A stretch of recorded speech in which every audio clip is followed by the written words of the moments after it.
Welcome to Diaspora, the show where we share the remarkable stories of immigrants from the Indian subcontinent. I'm your host, Aditya Mehta, and each week we sit down with individuals who have made the journey over and explore their experiences, their challenges, their triumphs. We delve into their unique perspectives on adapting to a new culture while staying connected to their roots. Today, we are joined by Ekansh Bhatia, an entrepreneur based in Raleigh, North Carolina. He's born in Ranchi in eastern India, but he grew up and worked in Surat in western India before moving to Canada not once but twice. So, like me, he's had two innings in North America. He's been an entrepreneur in Canada and he recently moved to North Carolina to set up a property management company. So lots of interesting things to talk about there. Ekansh, welcome to the show. Thanks, Aditya. Thanks for having me. So, my standard opening question is, if Surat were a North American city, what would it be? I know you mentioned that you have been into Surat before plague, but when I went to Surat, I was in the developing part of Surat, and I have seen Surat developing where I did not see roads, and the roads were developing, the infrastructure was developing. Compared to North America, I would say Miami would be a proper city which will give that vibe. It's the beach is there in Surat, Yeah, amazing food, so I can see Miami taking that place for me in Surat. that's a great comparison. Of late, we've had a couple of guests from Surat, and one compared it to Dallas, one compared it to Houston, like big growing cities, oil and gas, that kind of thing. So Miami is definitely an interesting comparison. So, our guests tend to be from different parts of the country, and our audience is slowly getting exposed to how India is actually many countries rolled into one. So, if someone is from Eastern India and they live in Western India, it's a whole different atmosphere, different culture, different food, and many people, don't get that right away. So, what was it like growing up not Gujarati, but in Gujarat? Did you ever feel like an outsider, or was it a pretty inclusive culture? How was that experience in Surat? So, as you know, I was born in Ranchi, and I think at a very early age, I moved to Surat because my dad opted to be into textile business, Surat Sure. being a textile hub. Yeah. I remember those days when in Gujarat, Gujarati language was compulsory. Yeah. And coming from Ranchi, I used to speak fluent Hindi. I Yeah. was in ICSE board in Ranchi, one Yeah. of the very good reputed school called St. Anthony's. And then while I moved to Surat, I started studying in Vidya Bharati and gradually moved to St. Xavier's. But being Gujarati as subject, that was a thing where I thought that I'm left out. I did not know how to speak. I did Yeah. not know how to write. And I was I would say, a very bright student in my class because ICSE compared to Gujarat board is Yeah. not the same, as you know. Yeah. So Gujarati was the subject which was always pulling me down. Like if remove Yeah. the Gujarati subject, I was the first ranker in my Sure. school. But that time, my only ask with me was just I want to learn this so that I can crack and be the top Yeah. ranker in my Right. class. So I tried learning Gujarati. I was the favorite student of my Gujarati sir, which I still know his name was Mr. Tapia.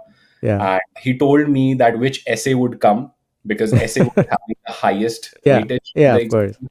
So I was like, okay, because I was a salesperson there as well. I said that, hey, sir, this is my situation. I really want to do something. I want to learn Gujarati, but coming right now in the first year, I cannot. He was like, Yeah. okay, I'll give you some tips. Do make sure you learn that. Sure. I tried learning that, and that's how I got interest in that. However, I was not enjoying the history subject overall in English or Gujarati, but there was a Yeah. lot of curriculum that we used to cover at that time. But I think Gujarat and specifically Surat has been a city of immigrants. So I did not felt left out because there was many Rajasthanis from Udaipur, Jodhpur, Yeah. Jaipur, people from Maharashtra, Nagpur, Pune, people Yeah. from Bihar. Everybody was moving because it was a growing city. The Yeah. textile was growing, the diamond industry was growing. Yeah. I think it had a very mixed demographic, and the Gujarati people as well, they are so welcoming. We got in love with the food immediately when we landed Yep. into Surat, and the dishes there, I still miss it. Like, it's been many years, but I still have the taste: locha, idra, khaman, Yeah. paturi, all those kind of things. Yeah. That is something that got me in love with Gujarati food. And I think loving Gujaratis and loving anyone, it starts from your tummy, right? If you like Sure. the way, you will start Yeah. exploring the things, and the people were welcoming. I never felt left out because at I was, I think, sixth grade or seventh grade when I moved to Surat. Hmm. But I think I still consider Surat as my Karam Bhumi, Yeah. which is my, Place where you were destined to yeah, work and yeah. start So I working. absolutely, and I love that, and I have learned a lot with top businessmen, whether it's Kathiawadis, whether it's Gujarati Patels and all mess from Mehsana and all. So that was a Yeah. good learning because we had restaurant operating in Ranchi, but the business mindset that I learned in Surat was very, very good and very, very informed. I was always from the day one, I always felt welcomed, and I Yeah. was an Yeah. inclusive part of the Surat city. That's good to hear. And it mirrors what some of our other guests have said. There's a massive Odia community in Surat which works in the diamond polishing industry. And Mhm. it kind of speaks to the pragmatism of the local population that, these are immigrants coming and doing a job that we don't really want to do. They're living, like good citizens. They're not causing any trouble. So why should we have a problem? Whereas in Mhm. Maharashtra, it's a very different mindset. And that mindset is similar to where you see it in, be it Texas versus Mexico or the UK versus Romania, that, the immigrants coming and taking our jobs is kind of a very strong thing. But in Gujarat, I don't see that. Surat is obviously a textile hub, it's a diamond hub, and it used to be the world's biggest city without an airport at one point of time. I would say still the airport is not fully Yeah, functioning. We don't have yeah. international flights. Oh, yeah. I mean, you would, if you had a Surat to Antwerp flight, I think it would do very well. We had a guest from Belgium recently, so we were talking about that. Surat also has a reputation for being a very clean city. There was a big, for lack of a better word, plague in the 90s where a lot of people died because of just the general lack of public hygiene, and that lesson has been learned and never forgotten. And I'm constantly amazed at how clean Surat is. It was clean even when the rest of India wasn't. It wasn't a thing in the rest of the country. I relate to your point about the Gujarati school because I was in a school in Bombay which had no Gujarati because that's not the norm in Bombay. My parents put me in a Gujarati heritage school from fifth grade, and I came in and everybody else was fluent in Gujarati, and me being a Gujarati was not. I didn't know how to read and write. I could speak it obviously, Mhm. and I really struggled. And like you, my marks went down because of the Gujarati. But in eighth grade, we had the option to switch to Hindi French for 50 marks each or keep Gujarati for 100. So I ditched it to get better marks. And, I can read Gujarati to save my life, sure, but not as well as I would like to. So with my son, till he was the age of 2, we only spoke to him in Gujarati. So he thought we don't speak English. And now, as a result, he speaks fluent Gujarati and he Very nice. understands contextually Hindi and Marathi what we're saying, though he responds back in English. The preservation of language is very important, I feel. And I'm glad my parents did that, even though it affected my marks in some grades. I think I'm a better person for it. So, you mentioned in your briefing notes that you had a dream to move abroad when you were growing up, and you put it on maybe not hold, but like the back burner while your family sent your brother to North America. So, tell me more about the motivation for wanting to move abroad and how that sacrifice panned out in getting your brother to go first. Yeah.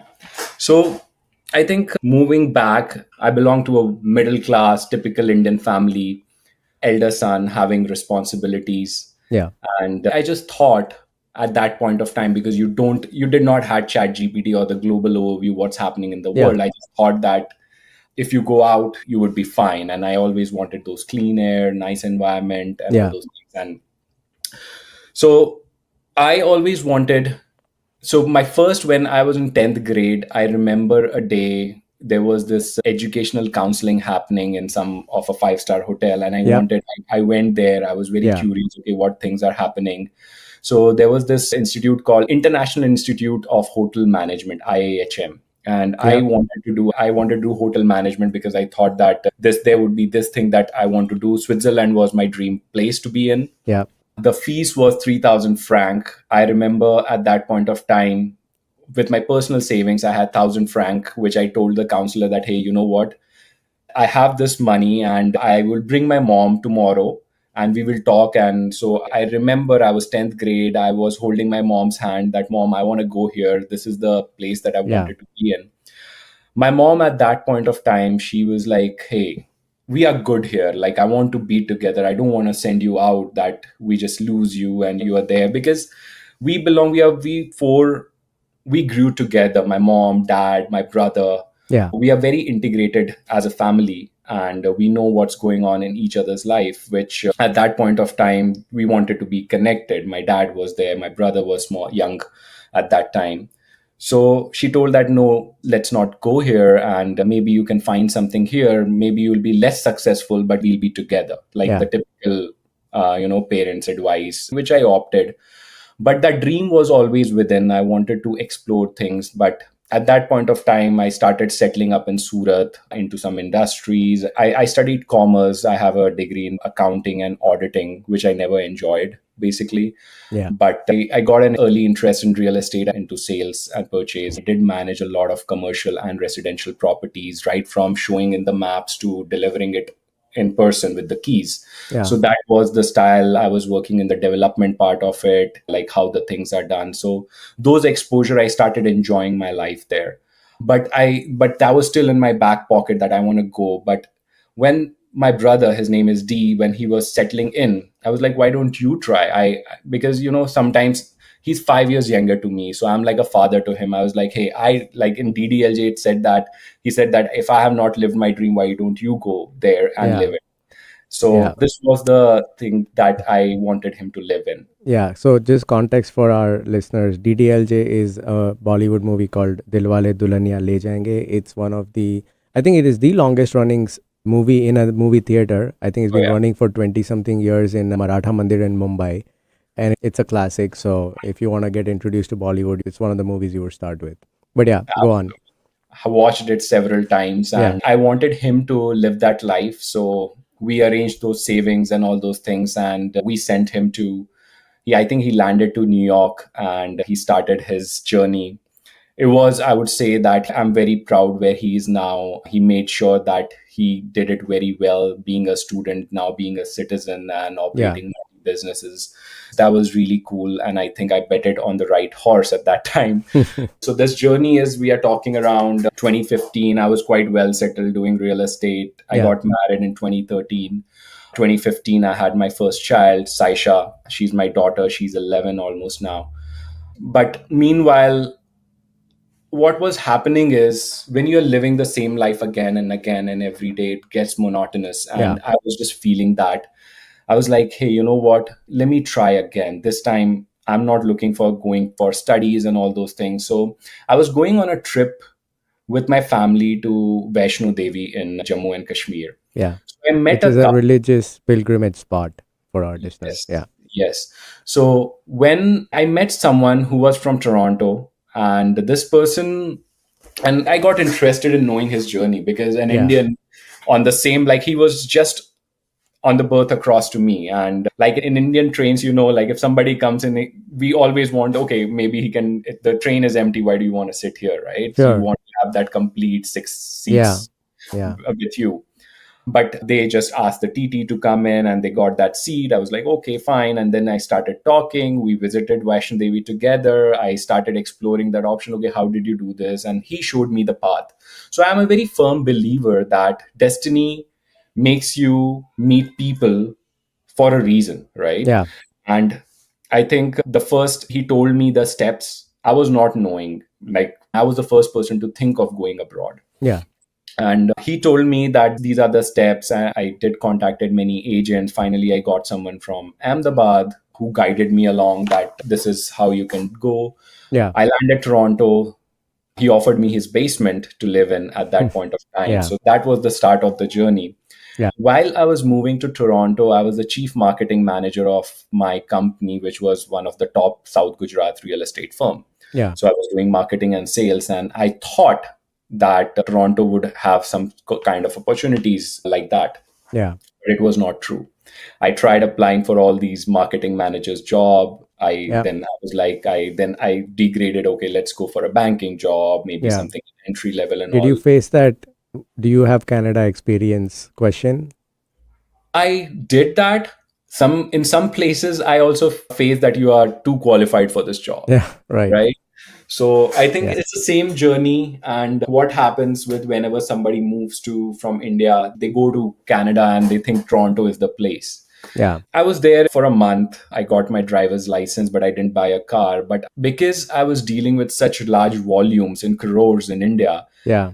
people at that point of time in Canada, like they were not talking about these returns and the money things that we were doing in Yeah. Surat. Real estate is an unorganized industry while I was there and working Yeah. there. Like we Yeah. used to work on chitti, which is called just a letter. If I write 500, that's 500,000 Yeah. rupees in Indian currency. So that's how I was dealing with the things. And here it was quite different structure. Yeah. I did not like staying in Toronto, and within a month, I decided to go back. I came with my full family. I got the PR, I Mm. applied all those things. I came with my full family. I thought it Yeah. would be a soft landing, Yeah. then see how it goes. So I stayed for a month. I told his name was Nipin. I stayed in his basement. I'm still very grateful to him that he allowed me in that shared space. A few days I was in his home till the basement was getting ready. But when I came here, I just thought that this place is not for me. I'm happy where I am because most of the Surtis are very satisfied where they are living. You Yeah. have the best food, you have Oh the yeah. best air, you have a Yeah. good tropical climate, and you live a very luxurious life Yeah. there because luxury is cheap and you have so many resources to make money there. Yeah. So I was like, I'll go there, I'll go back. I got my same job. I started working in the same company. I had the same reputation, which was very rare in this situation when you leave a job and Yeah. you're going at the same place. But Yeah. I did not burn those connection. I still had that. And when I went that, hey, this I'm back, and they were like, please join us, right? Right. So I think that was a factor. Like those 4 months, 4 or 5 months, I think I went back in November. Probably I did not like Canada because I landed in October 25th in Toronto and I stayed there till November 25th. I still remember those days, those brutal cold days. I am from Yeah. Surat. Winters is like Yeah. 18 degrees Celsius there, right? Yeah. Like that's the maximum it goes down Yeah. to.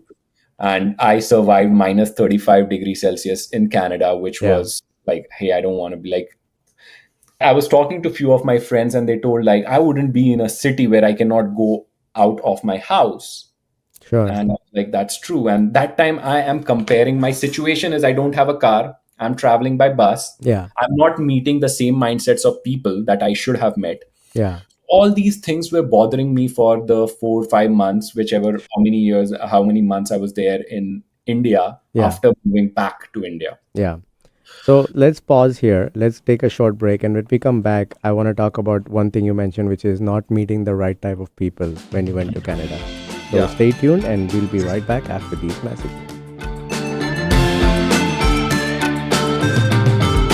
I'm Chris Jakimick. I served in the United States Air Force and I deployed 3 times. So in 2017, I was serving as an Air Force First Sergeant. Our motto in that role is my job is people, everyone is my business. But unfortunately in that year, I would lose my own brother, Lance Corporal Adam Jakimick, to suicide.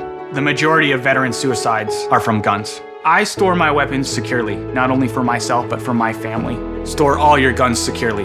Help stop suicide. My service never stops. Brought to you by End Family Fire and the Ad Council.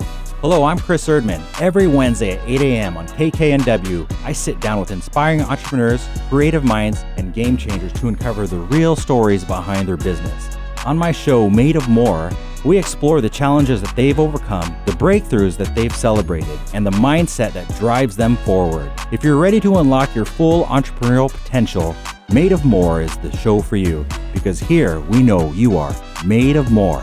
Every Wednesday at 8 a.m. on KKNW. Wherever you go, Alternative Talk 1150 is here for you.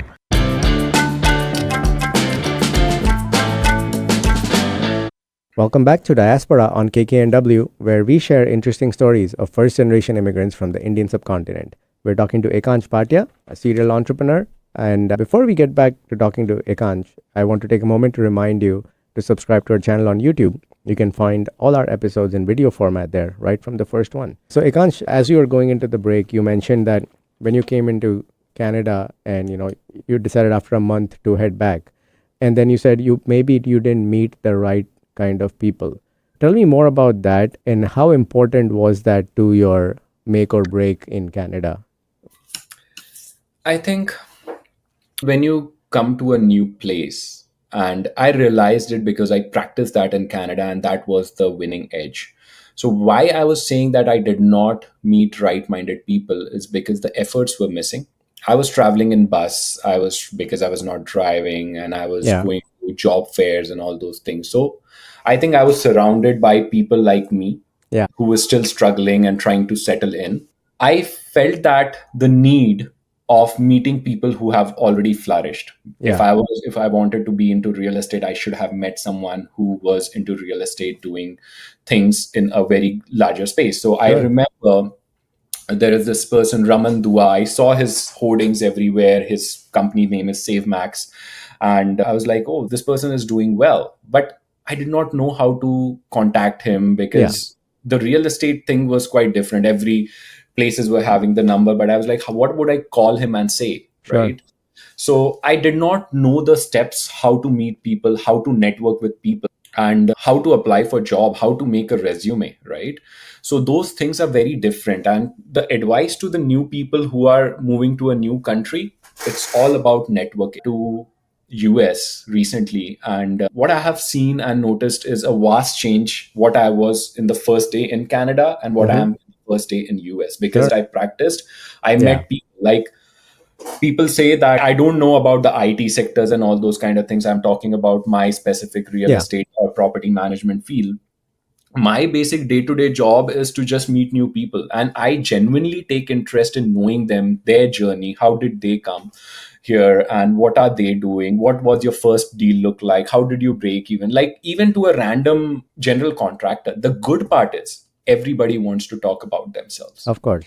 and if you're giving that ear to them, you are just acquiring all the good learnings that they have learned from their experiences, Yeah.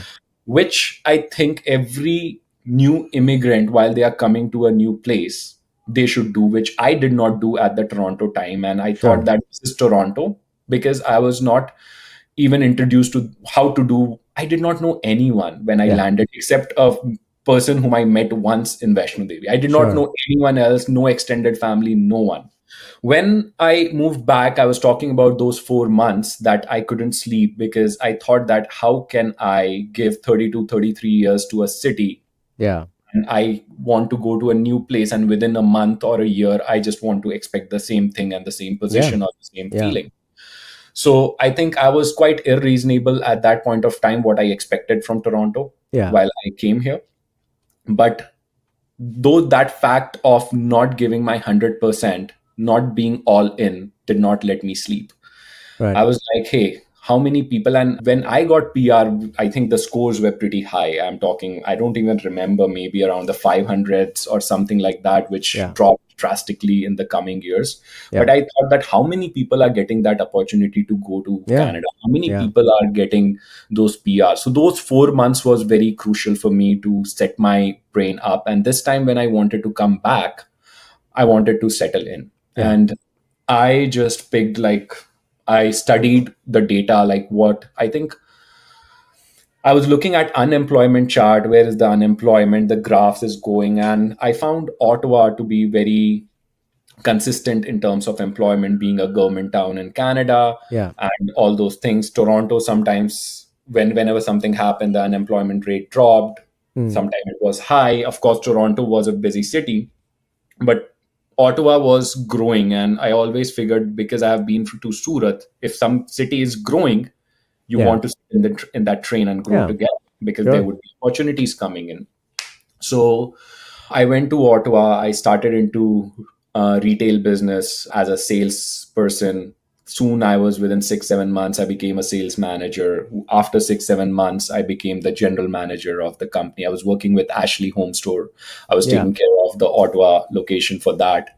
However, of course, being in North America, as you know, and many people know, you should have, like, there is no choice of that. You should have a second income source, which people think that it's okay to have one. I'm satisfied. It's not about money. It's about making sure you're consistent in what you're doing, because things can happen anytime. Yeah. There was 3 W's of Canada, which everybody prompted me at that early age.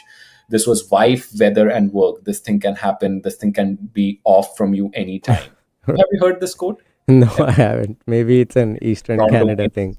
Yeah. Yeah. So WWW was the That's thing. yeah, that's a good mindset. Like a couple of things I want to touch upon. One is you're very right that when you land and you're only around other new immigrants, your vision is limited by the shared experience of that group of people. And nothing wrong with the new immigrants and what they're doing and what they're trying to do, but if you're here to do something big, then you have to surround yourself because you're the average of the people you spend your time with, right? And also the point you made about you were in Surat for 30 years and then you can't expect the same here. So I look at it this way. When I lived in Bombay and somebody new came to Bombay, did I ever reach out to a new immigrant saying, "Hello, new immigrant, how can I help you?" Why would I? So why am I expecting that to be done by the locals of Vancouver or Toronto? So we realized very quickly that the onus was on us as new immigrants to reach out to people and show them value in knowing us and the perspective we bring as people who have been living around the world and have US experience and India experience and whatnot. And I found that when I did that, people were much more receptive to spending time with me and helping me out.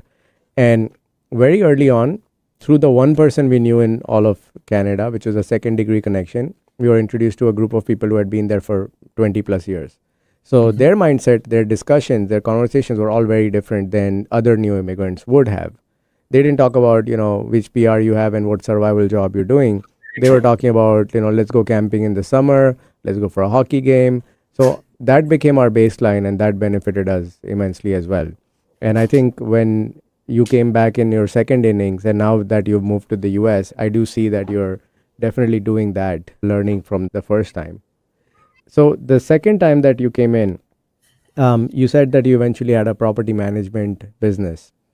How different was it being an employee in Canada versus a business owner in Canada? How was that mindset shift and was it pretty easy for you to do? So as I was into Ashley, I took my license in an early stage in Toronto itself, but not in Toronto while I was moving to, I subscribed in Toronto, but I completed the course while I moved to Ottawa. Sure. So I started doing real estate and I was managing few properties of investors who invested in rental and that was free of cost. Like I was like, okay, I'm your realtor. If something happens, I'll be there. I did not even know what property management is at that point of Right. time. It's not a thing in India anyways, right? Yeah. Yeah. This is in Ottawa I'm talking. Yeah. So, I mean, if you were living in India and that's not an industry that exists, it would not occur to you naturally that this is something that I can make into a business of its own. Because, like you said, your broker helps you with leasing and is around in case something happens. So, you were doing a similar thing in Ottawa. Yeah, because even getting business from there are many real estate agents. Like every house has a real estate agent in Canada at that point of time. Real estate was booming there. So I was like, how can I fit in by giving some extra service, right? And I'm a person who has always been in sales and customer service. So we want to make sure I give the optimum level of service to my clients. And that was a part of the service. Very interesting. What prompted the move to the US? Oh. Was it just family or? No? My father was visiting me in Canada and he came for 4 or 5 months and his plan was like he will stay there and then come to my brother. My brother and his family lives in Raleigh, North Carolina. And Canada, when I moved to Canada, it was always thought as a gateway to move to US because that was the ultimate goal. But because I got settled in Canada, I was just delaying that. Hey, what's the need of the change? I can just fly with a direct flight going to Montreal and coming to Raleigh directly. So when my father was there, he passed away. And I think that was the lowest part of my life, at the lowest time of my life. I did not know. I just wanted change in my life. And I wanted to be, of course, close to my brother because he was shattered. Yeah. My mom was like, how would my mom live in India? We have houses in India, but we did not wanted her to be alone. So there had to be a step that was to be taken. And I was looking at opportunities. What should I do? We have a couple of relatives here. Should I go with someone who can sponsor me? Should I go with getting a job? What should I do? Like I explored every option. Should I go with maybe I'll ask my Ashley company that, hey, do you want something? I'm not looking for a salary, but if you can sponsor me, I would be happy. Then I think there were some relatives who owns restaurant here. We thought that, okay, let's do that. If I can be a general manager or a store manager there, maybe it suits my profile. Yeah. EB5 visa was out of question because I was like, that would be too much of investment, which we are not looking. Then I think E2 visa started. I started interviewing so many people in different field. I think that was a very good learning age and a good diversion, because losing a father is something you can feel only when you lose it, right? Yeah, of course. And it's very special. It's very dear, because father is a personality whom you never think that you can go in and say that, hey dad, I really love you, like hug it, hey dad, like, I miss you. Yeah, Right? He was there always on the video call, checking on us yeah, and making sure that we are all right. If ever something happened that this is not working out, of course, you're in a new country, sometimes Yeah. there are ups and downs. And he used to always say, Yeah. everything will be fine, sab theek ho jayega. yeah, So whenever I close my eyes, I still hear that word, and I'm Sure. connected deeply. I lost his life in my arms. So I'm very, very deeply connected, that there is a regret as well. Maybe I could save him or not. yeah, But those setbacks just wanted some change, and I changed everything on Yeah. that. I was like, leave everything. I've done that before. Though I am settled, Yeah. I'm going to my family. What worse could happen, right? Sure. I know how to navigate the situation now. I am looking at opportunities. Yeah. And that was the motivation of being together. The good part is, and I think this is very rare in this society as well, we live in a joint family. Me, my family, my mom, we live all together in US in the same house, Yeah. which is itself a good management piece, how to manage whose duty is to Sure. cook food, who is taking care of the Yeah. dishes, but we have made sure that we are managing it well. Yeah. So I'm very, very grateful that we took this step to Yeah. be together, and nothing feels better than being with family. Yeah, absolutely. So, first of all, thank you for sharing that candid story. I want to give some more context to our listeners on some of the things Ekansh mentioned. First is that the EB5 is a visa program in the US where actually it's a green card program, not even a visa program, where you invest, I believe it's about $800,000, and your whole family gets a green card as long as that money is invested in a qualified type of project. And that's a way for ultra wealthy people to move to the US. So obviously it's not for everyone, because you have to have $800,000 sitting around that you can park for a few years. The E2 that he mentioned is also what I used to move. It's especially for Canadian entrepreneurs who wanting to move to the US and set up a business. And, it has to be a qualified business, but it's obviously much lower investment and much easier than a green card. It's not a path to a green card. You'll always be on a visa, and, you keep renewing it till you run the business. But it has a lot of advantages compared to H1 work visa or a L1 visa, where you have, freedom to do what you want. The last thing I want to talk about is Ekansh's joint family. So that's a nuance of high context cultures like India, where multiple generations live in the same household. And like he said, there's sometimes always some friction about, because there's a lot of adults with their own family units living in the same house. But the kids get to grow up with grandparents. It's really a village that raises the child. And in Indian society, it's perfectly normal for a 40-year-old to live with his spouse and kids in the same house where the parents live. Whereas here, it's like, oh, do you live with your mom? In India, it's like, heck yeah, I live with my mom. Like, it's a matter of pride and comfort versus failure in life. So that's another point I wanted to make. Let's take another break right now. And when we come back, I want to focus on what Ekansh does in North Carolina right now and our shared property management experience. And then we can go into other points. So we'll be right back after these messages.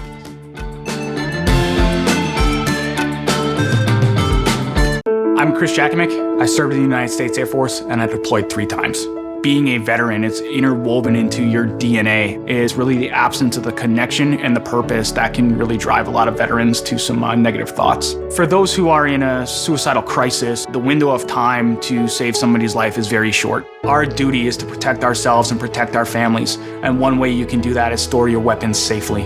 Store all your guns securely.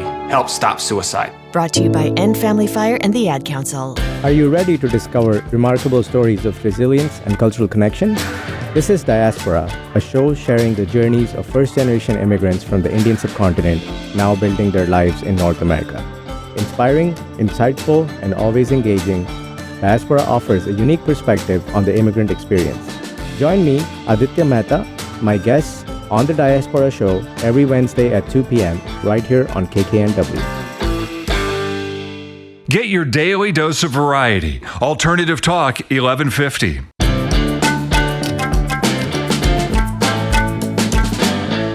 Welcome back to Diaspora on KKNW, where we share interesting stories of first-generation immigrants from South Asia.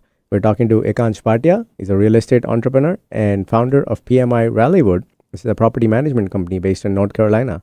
Before we jump back into the conversation, if you like listening to our show, please consider following us on Instagram or leaving us a 5-star review wherever you listen to your podcast.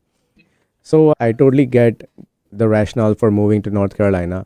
What made you narrow down on property management and PMI specifically? Because my listeners know I own a PMI franchise here in Seattle.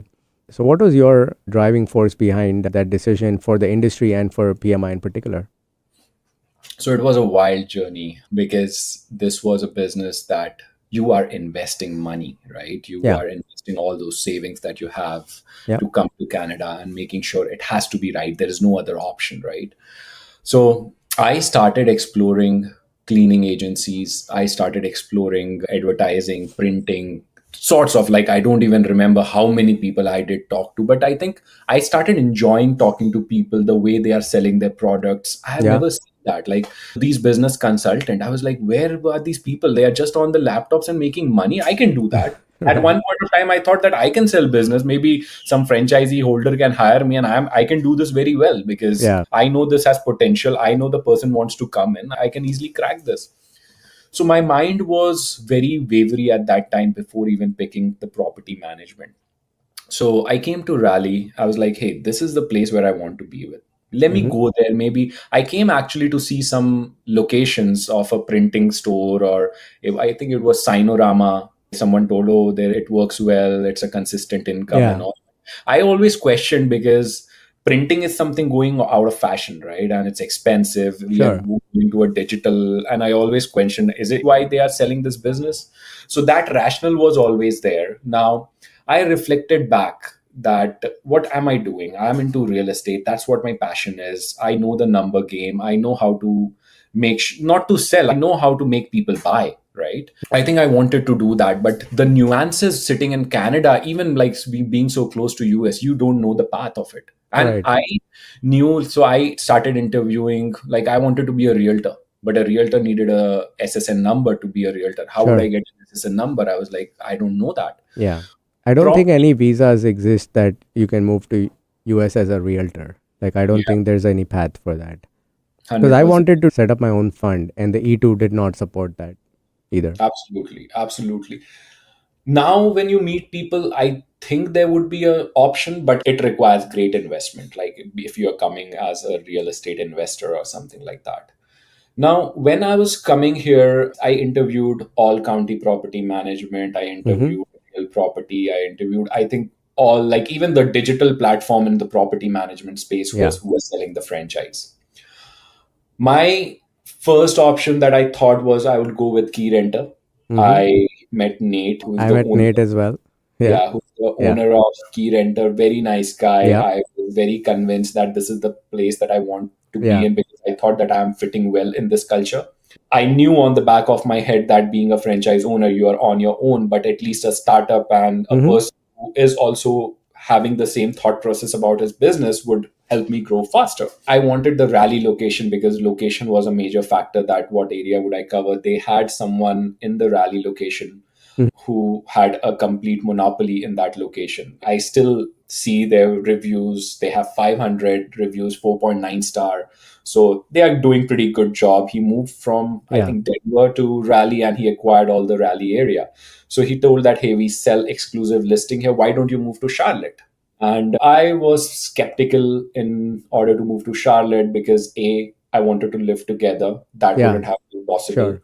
B, it would be a immediate hit on my bank amount as well, because of course you have to buy so many things, houses and Sure. all the rent houses, car and all those things, which was I was saving here. So I did talk to PMI, but I think James was my salesperson, the franchise person, and they Yeah. were Mine talking. too. Yeah.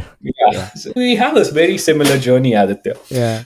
And I think that's when I met you after the James part. Like James gave me the options of pillars. I was like, I thought that I want more location. But now when I'm in the business, I want to be like, if this location is mine. I don't want anyone else. I want to be the Yeah. top bidder in the lead. I was fighting for location. I want this county, and this county. And they were like, PMI was very liberal in giving up those location compared to all Yeah. county. All county was saying, oh, I can only give you this, I can give you Yeah. this. Yeah. Yeah. But the background, nobody explained me like why is this important? Like what Yeah. would you be doing? So PMI was opted A because I was getting the location. B, after I joined PMI, I now know the worth of having multiple pillars. I now Yeah. know the worth of having so many franchisee people whom I can just bank on and Yeah. rely on in terms of what the things is. And I make sure Yeah. that if I need something, I get that hold of that person, because nobody is going to come and ask you, hey, Aditya, how you doing? Do you need help? You have to ask. And like Yeah. in class, we used to raise our hands that we Yeah. need help. Yeah. So I think talking to them, sharing your journey, where you're coming from, that helps. Like making those relation and genuine relations Sure. a long way. So that's how I chose PMI, but it was not easy. Going back, I'll just move back to that place, E2 visa. I Yeah. got signed the franchise agreement and everything that was contingent of having my E2 visa done. I did not know how to do it. I never had made a business plan in my Yeah. life. I knew how to do business, but I was not those Yeah. person who said that. And I Yeah. remember reaching you at that time, and that's how Yeah. we met. Yeah. I started following PMI pages. I saw your comment and I saw, oh, he's a Mehta, maybe a Gujarati. Maybe I Yeah. think he would understand business very well, because I Sure. do have that biasness that Yeah. Gujarati people understand business very well. And I was like, let's reach him. Yeah. And I think this journey, Aditya, was not possible without you. And I would be very vocal about that. Whosoever I meet, I make sure, like, even right now, I'm talking to franchisee people. Like, I make sure I tell that, hey, I'm with Addy. So even if they are giving me suggestion, they better give me right, because I would confirm with Addy and Yeah. he would make sure that the suggestion is right. So I think I Yeah. cannot thank you enough, Addy. And I would take this opportunity to thank on your show Yeah.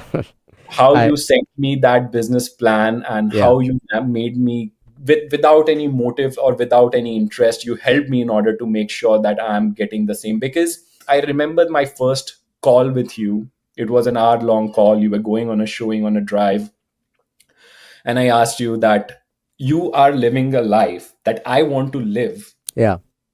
and you have already crossed that path. And I was like, it's so fascinating to know someone who has exact, because you moved from Vancouver and Yeah. I was, so we had a same journey. And now I reflect back, I see a lot many people that who were doing the same journey, and I never reached. But I think that Canadian experience made me an approachable person, and I know how to reach people now. And Yeah. I think when I met you, you told me about the visa process, how it is done. I think I Yeah. opted the same lawyer as you did. Yeah. The experience, of course, was different because Different. you Yeah. had a different team, I had a different team. Yeah.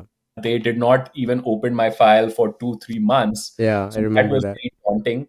I called you, hey Addy, what to do? And you were jump on, hey, do you want me to talk to this person? I can talk. So I Yeah. think your contribution in, like, of course I was coming, but you were a very good bridge for me Yeah. to know how things work. And when I saw your Excel sheets and your business plan, I Yeah. was like, Ekansh, if you can make this happen, the numbers make sense. Yeah.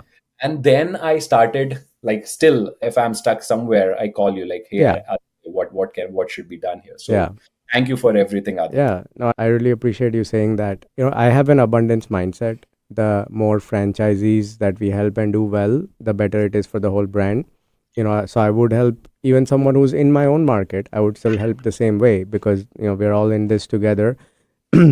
Every city has hundreds of thousands of rental units. If someone else gets 50 units because of my help, it's really not taking away anything from me. The pie is actually growing bigger. And I think I also genuinely enjoy talking to you. Like, I don't think we have ever had a call that ended at the time it was supposed to end. We always talk more, and we go into different things. And so yeah, if my experience can help someone else and shorten their learning curve, then I'm always happy to do it. I'm not territorial about, oh, these are my spreadsheets and my business plans. I made a huge document when I transitioned from Amazon to property management that literally laid out everything. And I've shared that with like 28 different people who have been in a life transition. And that document was very helpful for me. So I think it's in my nature just to be helpful, not worry about what's in it for me, because all of this is positive karma. If nothing else, it, it always comes back. Sometimes after years, sometimes in a form you never imagined, but it, yeah. So that's always been my nature to help anyone. So I appreciate you being vocal about it and saying it on the show. I Yeah, have started giving it back too. Like if yeah, there is someone who is asking me, I do genuinely invest that time, and it yeah, helps me that hey, I'm giving it back to the society. I'm giving yeah, it back to people who really need that, because I yeah, felt that those guidance were very important to me, and I yeah, feel that I can make a change in someone's life. Like even tenants, like I got a tenant who wants to start an oil business, right? I have a property owners who is an importer from African oil. I was like, why don't you guys meet? yeah. Oh, for Right, like sure. something will happen. Like if I Yeah, can be a help for someone, yeah, and they can, I don't, I would not earn anything, I would not make anything, I would invest more rather time, yeah, but the value and the relationship we make with those connections, I was like, yeah. that will last for lifelong. And one point I want to make here is that though we, as property managers, represent the owner and our fiduciary duties to the owner, being fair and respectful to tenants goes a long way in 100%. helping just the whole ecosystem. You're improving the impression of property managers that people have. You're helping your tenants. You're making them feel like they're not just a revenue source, which I genuinely believe they're not. Yeah. I've helped tenants find jobs. I've had tenants who gave me their other properties to manage, so they became my clients. They said that, you treat us really well as tenants even while representing the owner, so we want a property manager who does that with our eventual tenants. So it's a dual relationship. But yeah, Yeah. all of this just goes a long way in that positive karma cycle. And I think I saw online you had a tenant who you welcomed with like a bouquet of flowers, and they got very emotional in the home. Tell me more about that incident. What was that like? So this house, they were moving from Charlotte. I know that day was really rough for them. They had to stay in a hotel. They had an accident, Hmm. very, very small accident. No one was harmed, but the car was damaged. It was not that big of a move, but It's when I went, stressful. Yeah, it was very stressful for them. So yeah, I wanted to make it right. And sometimes I want to make sure that I give that part of the story to the landlord. So the landlord and we sure. decided to make Yeah, something nice for them. And I think the emotional were real at that point of time. They yeah, came to the property, they started crying, like because yeah, it was a stressful day and somebody welcomes to a new place, yeah, a new city like that yeah, is very touchy, right? And yeah. the good part, what I have seen is if an issue arises, if I'm not friends with the tenants, or if I Oh don't yeah, know the tenants, they yeah, would be like, "Oh, my dishwasher is not working," and yeah, this and yeah, now she's so nice to me. Hey, Kanj, this is not working. Can you please get yeah, it checked? So yeah. I think the tone changes because you are giving the same importance.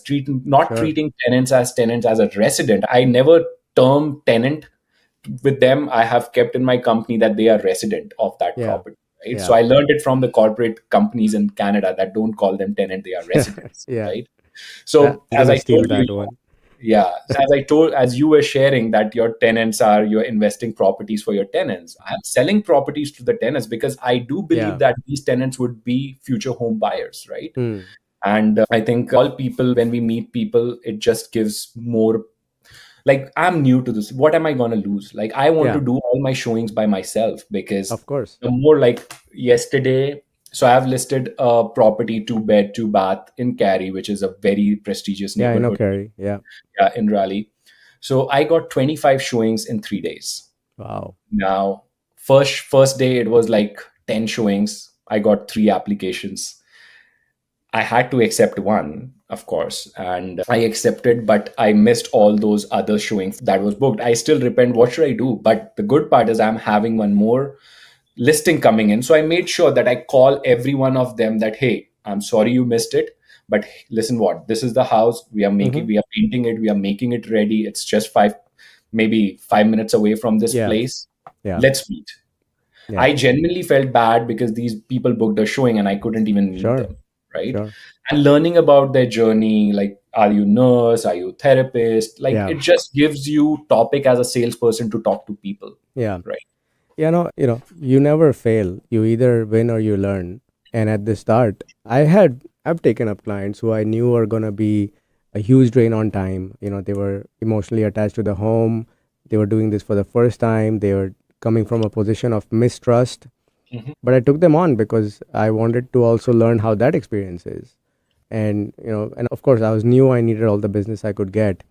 And now I'm at a point where I'm considering, do I let this client go? Because, it's the revenue to per hour is like, $8 an hour. So it doesn't make sense. But I'm glad that you're all set up in North Carolina now and your business has gotten going. And, I'm sure you're going to do just fine and become a high performing franchise. I have no doubt about that. I'm looking forward to seeing how your journey pans out. Let's move into our weekly segments now. At the end of the show, we do these lighthearted segments every week, and we have a few rotating ones. So let's have that wheel spin and see what we land on. Sure.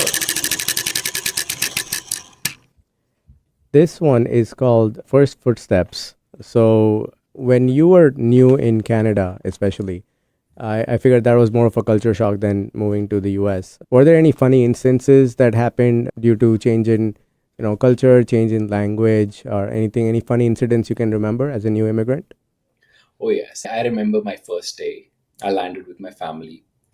I remember the hotel that I booked in Mississauga, which is in Toronto. And because when you go to a Marriott in India or a big hotel chain, Oberoi's and all, the service that they give, Yeah. right? Yeah. Before visiting to Canada, I did not explore North America at all. Like I did visit some Asian countries nearby, Dubai, Singapore, and all Yeah. those things. But I was not, because in those places as well, Marriott means luxury to people, right? Yeah. So this was Courtyard Marriott. I thought that I would live there for a day or something. Yeah. So I'm in my Uber. I have luggage. It was Uber Black because I was with my family, my daughter and my wife, and Yeah. luggage, 6 luggages in the back Yeah. trunk. I went to the hotel room. I see the concierge there, and I asked, "This is my check-in. This is my booking, and all." He's checking me in and all. Yeah. And I asked, "I have luggages in my trunk." Yeah. I assumed that someone would come out, Sure. would pick my luggage, and drop it to my hotel room. Yeah. This never happened. What he did is, I was like, "I have a luggage in my trunk." He's like, "We have a trolley there." Yeah. Go get it. Yeah. So the person picking and dropping it off is you. It's you. And I was like, okay, then why did I book that? And Yeah. that was the culture. I was questioning, like, huh? Like, I Yeah. did not even knew how to, pull up the trolley. Yeah. How would I do that? And how would I put it on the elevator? So that was a Yeah. cultural shock and like, okay, reality check. Okay. I think a lot of people will relate to that story. Well, that brings us to the end of today's episode. Thank you for listening to Diaspora. We hope you enjoyed hearing Ekansh's phenomenal story. Remember to check out our show notes for links and more information about the topics we talked about today. Diaspora is part of the Speaking Current network of shows and podcasts, all of which are dedicated to inspiring listeners to build lives of meaning, connection, and value. You can find the Speaking Current network of shows, including Diaspora, wherever you get your podcasts or on YouTube. Lastly, if you know someone who has a story that can be shared on our show, feel free to reach out to us on any of our social media handles. We'll be back next week with another interesting story from the South Asian diaspora. Until then, take care and stay curious. And Ekansh, thank you so much for coming today. Pleasure to be here, Aditya.